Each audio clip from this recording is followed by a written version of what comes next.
여러 가지 어려움이 있지만 특별히 제가 범죄할 때 평신도보다 수치심이 더 깊어져서 더 힘든 시간을 보낼 때가 종종 있습니다. 왜냐하면 성도들에게 본이 되어야 할 목회자인 제가 어떻게 그런 일을 할 수가 있지라는 그런 절망과 좌절이 크기 때문에 수치심은 그만큼 크게 다가옵니다. 그런 저에게 수치심에서 벗어나 다시 믿음의 길을 걸어갈 수 있도록 도움을 준 책이 있습니다. 바로 카일 아이들먼이 쓴 책 은혜가 더 크다라는 책입니다. 책에서 저자는 이렇게 말합니다. 수치심은 우리를 계속 따라다니면서 무자비하게 속삭인다. 너는 용서받을 가치가 없어. 넌 두 번째 기회를 얻을 자격이 없다고. 하지만 여기에 은혜의 놀라운 특징이 있다. 즉 은혜는 당신을 쫓아다닌다. 그 무슨 말입니까? 우리가 범죄할 때마다 사탄은 우리를 참소하면서 계속해서 너는 그런 자격이 없다고 우리를 계속해서 정죄하지만 은혜는 계속해서 우리를 쫓아다니며 그 은혜로 우리가 다시 회복될 수가 있다는 것입니다. 아멘이십니까? 오늘 본문에 있는 요나도 마찬가지였습니다. 오늘 본문 1절을 보니까 여호와의 말씀이 두 번째로 요나에게 임하니라 라고 기록되어 있습니다. 자, 보이세요? 두 번째. 즉 니네로 가서 하나님의 말씀을 전하라는 이 명령을 불순종해서 인생의 바닥을 쳤던 요나에게 하나님이 다시 말씀하시는, 그래서 두 번째 기회를 주시는 그 은혜를 주신 것입니다. 그러기에 사랑하는 여러분, 우리가 죄로 인해서 넘어지고 불순종해서 무너지고 그 대가를 치르면서 우리가 인생의 바닥을 치고 있을지라도 우리를 다시 찾아와서 말씀하시는 하나님의 은혜, 다시 말해서 두 번째 기회를 주시는 하나님의 은혜 속에서 다시 회복되는 저와 여러분이 되시기를 주님의 이름으로 축원합니다. 자, 그렇다면 말씀이 반복되는 은혜, 이 말씀이 반복될 때 우리는 어떻게 해야 될까요? 첫 번째로 반복되는 말씀을 통해 하나님의 마음을 깨달아야 합니다. 뭐라고요? 반복되는 말씀을 통해서 하나님의 마음이 어떤지를 우리가 알아야 합니다. 자, 불순종했던 요나에게 말씀이 다시 임했습니다. 하나님이 뭐라고 말씀하셨을까요? 여러분이 누군가에게 몇 번 얘기했는데 말을 안 들어서 일을 그르쳐요. 그럼 여러분 뭐라고 말하죠? 괜찮아. 얼마든지 다시 시작할 수 있어. 뭐 그런 것 가지고 실망하니 이러셨죠. 우리는 뭐라고 말합니까? 거봐. 엄마가 뭐라 그랬어? 내가 뭐라고 말했어? 라는 말로 오히려 사람을 절망시키죠. 근데 그런 거에 익숙했던 우리는 하나님도 그러실 거라고 생각해요. 우리가 불순종하고 우리가 하나님에게서 떠나서 우리가 하나님의 마음에 들지 않게 행동했을 때 하나님은 나를 다시 보고 싶어 하지 않을 거야. 거봐, 내가 뭐라 그랬니 하며 하나님도 여전히 우리를 정죄하실 거야 라고 생각하기가 쉽습니다. 그러나 오늘 본문은 그렇게 하나님 앞에 불순종해서 인생의 바닥을 쳤던 요나에게 뭐라고 말씀하셨습니까? 자, 오늘 본문 2절을 한번 같이 읽어보겠습니다. 읽습니다. 시작. 일어나 저 큰 성읍 니느웨로 가서 그들에게 선포하라 하신지라. 자, 뭐라고요? 뭐라고 말씀하셨어요? 다시 니느웨로 가서 일어나 니느웨로 가서 복음을 선포해라. 여러분 별로 안 놀라시는데 이건 굉장히 놀라운 은혜예요. 왜냐하면 여러분 우리 생각해 보세요. 우리가 어떤 사람에게 매우 중요한 일을 맡겼어요. 근데 그 사람이 그 일을 완전히 망가뜨려 버렸어요. 근데 우리가 그 사람에게 괜찮아, 다시 가서 한번 다시 해봐 라고 말할 수 있을까요? 근데 하나님은 그런 불순종한 요나에게, 완전히 일을 망가뜨린 요나에게 다시 기회를 주고 계시는 것입니다. 여러분 그동안 요나가 어떻게 행동했습니까? 하나님의 부르심을 받은 선지자임에도 불구하고 하나님의 말씀을 저버린 사람입니다. 뒤도 돌아보지 아니하고 다시스로 가서 자기 마음대로 살았던 요나. 게다가 하나님이 큰 풍랑을 보내셨을 때 그때 돌이켰으면 좋았을 걸. 그때도 내가 죽으면 죽였지 하나님의 말씀대로 니느웨는 가지 않겠습니다라고 말했던 요나. 그런 요나에게 하나님은 다시 기회를 주신 것입니다. 게다가 역사가들의 말에 의하면 그 당시 이 느네, 아수르의 수도 이 느네, 즉 아수르라는 이 나라는 온갖 기근과 역병과 반란과 천재지변으로 인해서 정말로 그 당시 누군가가 속히 가서 복음을 전하지 않으면 망할 수밖에 없는 지경에 이르렀던, 다시 말해서 요나의 불순종은 굉장히 한 나라를, 한 민족을 완전히 멸망에 이르게 할 수 있었던 그런 엄청난 사건이었습니다. 그 위대한 사명이 클수록 그 사명을 감당하지 못하는 사람에 대한 실망감이 우리가 얼마나 큽니까? 바로 요나가 그런 사람이었는데 하나님은 그런 요나에게 다시 기회를 주셨습니다. 그런데 더 놀라운 것은 기회를 다시 주셨을 뿐만 아니라 그 기회를, 그 사명을 조금도 축소하지 않으셨다는 거예요. 우리가 누가 일을 가르친 사람에게 기회를 주기도, 다시 기회를 주기도 어렵지만 준다고 해도 그래, 너 이걸 감당하기에는 내가 너를 신뢰할 수가 없어. 너 작은 것부터 다시 해봐 라고 말하지 않을까요? 우리 직장을 다니면 문책성 인사에 의해서 좌천이 되고 뭔가 더 낮은 일을 하게 하지 않습니까? 근데 오늘 하나님은 그 사명, 오늘 보면 아까 읽었던 3장 2절을 여러분 아무렇지도 않게 읽었을 거예요. 일어나 저 큰 성읍 니느웨로 가서 내가 내게 명한 바 그들에게 선포하라. 근데 이것이 요나서 1장 2절, 처음에 하나님이 뭐라고 사명을 주셨어요? 1장 2절입니다. 한번 읽어봅니다. 시작. 너는 일어나 저 큰 성읍 니느웨로 가서 그것을 향하여 외치라. 똑같죠, 오늘 본문하고. 하나님은 사명을 조금도 축소하지 않으셨습니다. 하나님은 지금 요나에게 뭐라고 말하고 있는 것입니까? 요나야, 괜찮아. 나에게 불순종했다 그래서 좌절하거나 절망하지 마. 자책하지 마. 나는 너를 여전히 신뢰해. 여전히 나는 너가 나를 경외하는 그 마음을 내가 잘 알아. 그러기에 네가 다시 일어나 니느웨로 가서 복음을 전해주지 않겠니? 요나의 마음이 어떻을까요? 돌덩이같이 완악해졌던 자신을 여전히 신뢰하고 계시는 하나님, 그 하나님의 마음을 알게 되지 않았을까요? 그래, 내가 여지껏 선지자로 살았던 것이 내가 능력이 있어서 살았던 것이 아니라 도저히 쓸 수 없는 이 불순종하는 나, 도저히 완악한 나를 여전히 다시 사용하시는 하나님의 그 전적인 은혜, 그 은혜로 내가 이 길을 걸어왔던 것이구나.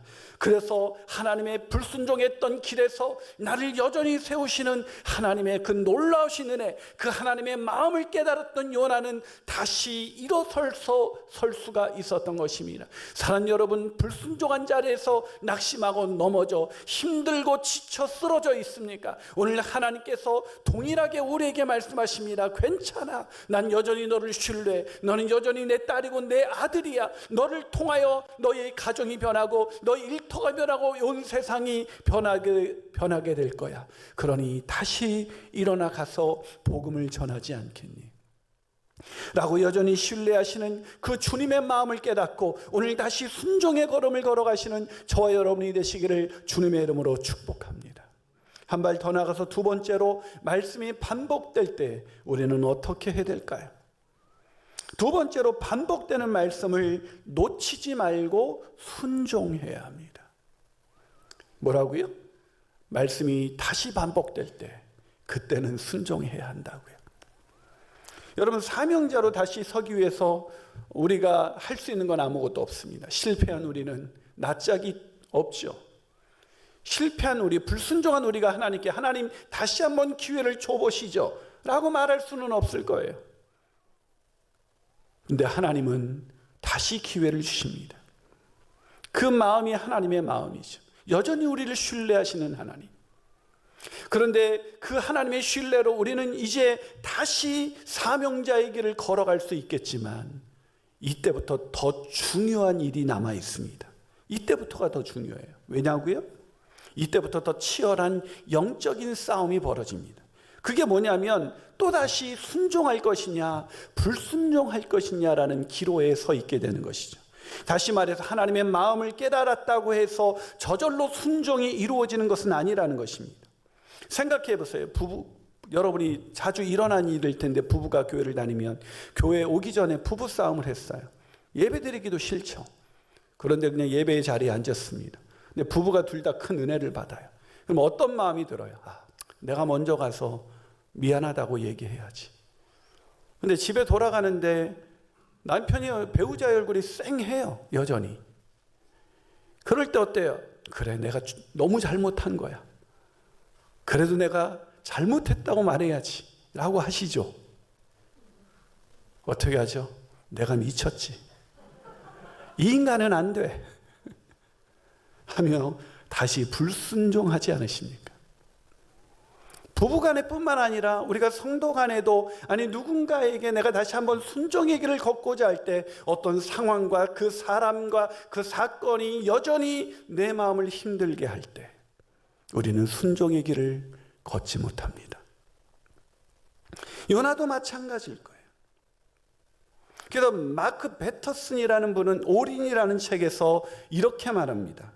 하나님께 순종하기는 어렵다. 그러나 순종하기 시작하면 그 과정이 더 어려워진다. 뭐라고요? 순종도 어렵지만 순종하기 시작하면 더 큰 어려움이 우리 마음을 지배한다고요. 왜요? 하나님의 생각과 우리의 생각은 너무나 다르거든요. 이해가 안 되는 거예요. 여러분, 요나가 그냥 불순종한 사람이 아니에요. 아무리 생각해도 이해가 안 됐거든요. 여러분, 요나가 다시 니느웨로 가서 복음을 전하라고 그랬을 때, 맞아. 은혜 받았을 때는 무슨 일이든 순종할 것 같았지만 다시 니느웨로 가라고 했을 때 니느웨를 생각하면 도저히 갈 수 없는 나라가 아니겠습니까? 가장 잔인하고 악독이 가득한 나라, 오죽하면 하나님이 심판하기로 정했던 나라였겠습니까? 여러분 아시는 것처럼 그 나라는 도저히 구원받아서는 안 되는 나라예요. 여러분, 우리도 이 세간의 화제가 되는 아주 악독한 악인이 교도소에 갔다가 예수님을 만났다는 소식을 듣게 될 때, 야, 그래, 하나님의 은혜가 그 사람에게 절실히 필요했을 거야 라고 생각하기가 쉽지 않습니다. 저 사람? 바로 니느웨가 요나에게는 그런 사람들이었습니다. 그래서 다시 이건 아닌데,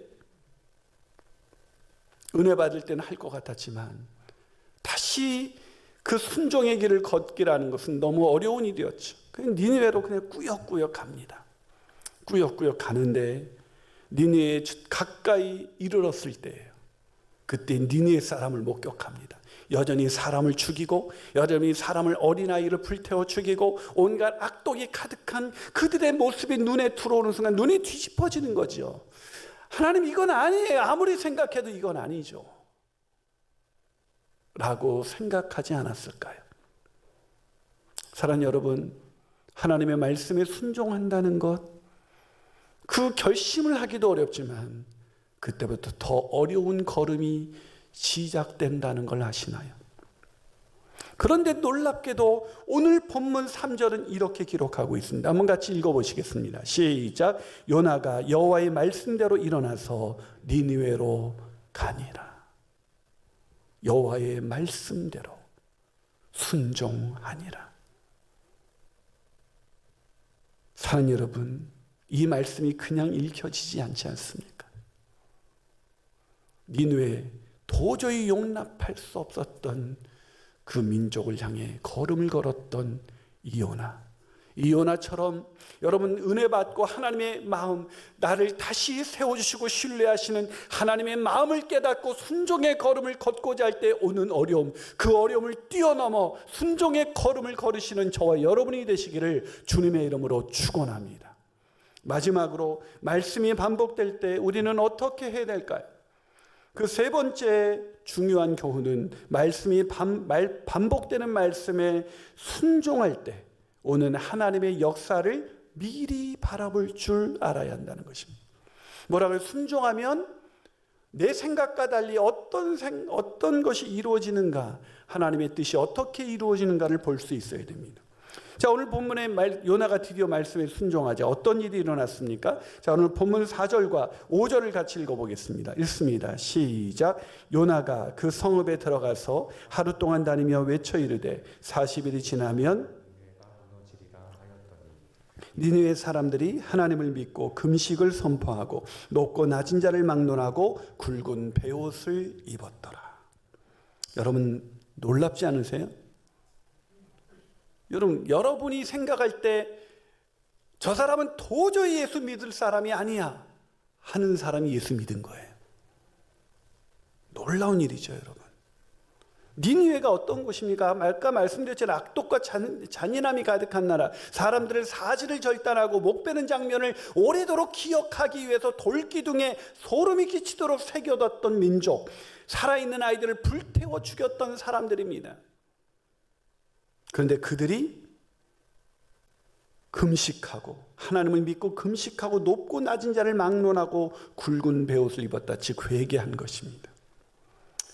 그리고 왕은 이런 조서를 내렸습니다. 본문 8절과 9절 보니까 사람이든지 짐승이든지 다 굵은 베옷을 입을 것이요 힘써 하나님께 부르짖을 것이며 각기 악한 길과 손으로 행한 강포에서 떠나라. 무슨 얘기입니까? 실제로 말만 회개한 것이 아니라 악독을 그친 것입니다. 그리고 그러자 하나님의 뜻을 돌이키고 그 진노를 그치사 우리가 멸망하지 않게 하시리라라는 그 기대 속에 그들은 철저히 회개했던 것입니다. 무슨 말입니까? 지도자는 물론 나라 전체가 회개 운동이 일어난 것입니다. 역사학자들은 이걸 도저히 설명이 되지 않으니까 도저히 구원받을 수 없는, 도저히 하나님께 돌이킬 수 없을 것 같은 사람이 돌이키자 이 상황을 이렇게 설명합니다. 요나가 사명을 감당할 때 아수르는 기근과 역병과 반란과 일식이 연달아, 천재지변이 연달아 일어나고 있었다. 즉 그들의 마음이 가난해진 것은 바로 너무나 큰 어려움과 고난을 만났기 때문이다. 아니요, 그렇지 않습니다. 우리도 지금 코로나로 인해서 이렇게 어려운 시기를 경험한 적이 있습니까, 최근? 그런데 회개 운동이 일어나지 않아요. 그래서 팀 켈러는 그렇게 해석하지 않고 오늘 니느웨의 회개를 이렇게 해석합니다. 방탕한 선지자에서 회개는 언제나 하나님의 역사이다. 아멘이십니까? 그렇습니다. 우리의 스스로 생각에는 도저히 회개할 것 같지 않은 사람들도 하나님이 역사하시면 이루어지는 것입니다. 그러기에 사랑하는 여러분, 우리 인생에서 하나님 저거는 안 돼요라고 우리의 생각으로 하나님의 생각을 제한할 것이 아니라 우리가 순종할 때 상상할 수 없는 일을 행하시는 하나님의 놀라우신 역사를 오늘 바라보면서 순종의 걸음을 걸어가시는 저와 여러분이 되시기를 주님의 이름으로 축원합니다. 네덜란드 사람으로 세계적인 복음 전도자인 코리 텐 붐이라는 분이 있습니다. 이분이 쓴 책 중에 주는 나의 피난처라는 책이 있어요. 주는 나의 피난처. 이 책을 쓴 이 코리 텐 붐은 네덜란드의 평범한 시계공이었습니다. 그런데 세계 제2차 세계대전이 일어나면서 독일의 나치가 그 유대인을 대학살하잖아요. 근데 그때 유대인들을 숨겨주다가 그만 체포가 되어서 잔혹한 나치 수용소에 갇힌 사람이 바로 코리 텐 붐이라는 사람입니다. 그런데 그 사랑하는 아버지와 언니를 그 수용소에서 잃어버렸습니다. 죽은 거죠. 그러자 기적적으로 강제 수용소에서 석방되었습니다. 이 자매가.